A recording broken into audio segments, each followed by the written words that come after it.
मैंने शुरू में गुफ्तगू की थी कि आज के इस जलसे के अंदर या आज के समाज के अंदर लोगों की इस्लाह क्यों नहीं होती, मैंने उसकी वजह बताई। मेरे दोस्तों, अगर आज का मुसलमान आज के मुआशरे का एक एक फर्द ये तय कर ले, ये अहद कर ले, ये अज़्म मुसम्मम कर ले कि दुनिया जाए भाड़ में, मैं सुधर जाऊं, मैं अपने आप को दुरुस्त कर लूं, दूसरा क्या कर रहा है, तो इंशाअल्लाह हमारा ये मुआशरा खुद ब खुद सुधर जाएगा।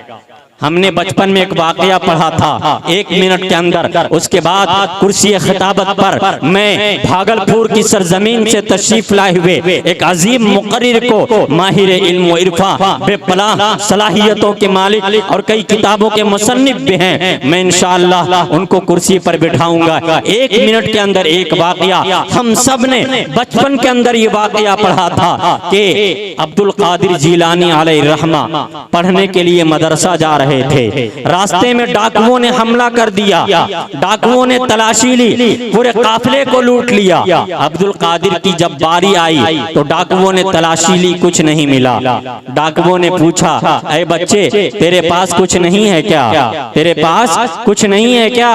बच्चे ने कहा, हाँ हाँ मेरे पास 40 अशरफियां हैं। डाकुओं ने कहा, कहाँ है? हमने तो तलाशी ले ली, हमें तो कुछ नहीं मिला। तो बच्चे ने अपना हाथ उठा दिया और कहा, मेरी माँ ने एक यहाँ पे जेब सिल के दिया है। उसके बाद 40 अशरफियां निकाल कर दिखा दी।